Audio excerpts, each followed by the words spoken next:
গত সপ্তাহে আপনারা জানেন কক্সবাজার আমার একটা প্রোগ্রাম ছিল, তো হেলিকপ্টারে গিয়েছিলাম।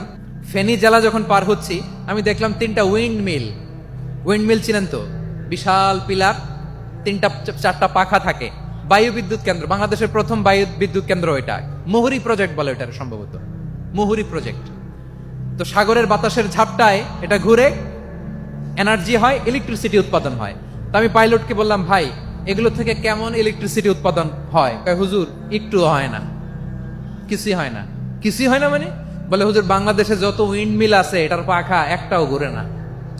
আল্লাহ, বলেন কি? তাহলে যে কোটি কোটি টাকা ব্যয় করে যে উইন্ড মিল, কয় হুজুর উপরে ফিটফাট ভিতরে সদরঘাট। তার মানে কোটি কোটি টাকা দিয়ে এই উইন্ড মিল বানায়, এখানে কিছু নাই। দুর্নীতির আড্ডাখানা, আখড়াখানা বাংলাদেশ, ঠিক কিনা বলেন?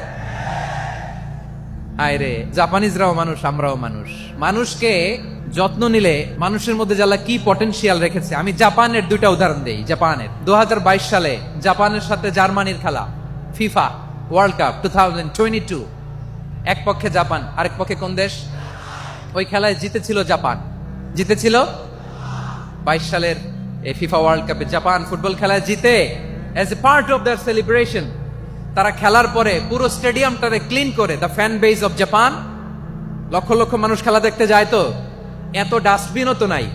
তো যারা ডাস্টবিনে জায়গা পায় নাই, তারা এই যে চকলেটের প্যাকেট, পানির বোতল, চিপসের প্যাকেট তারা এদিকে সেদিকে রেখে দিয়েছে।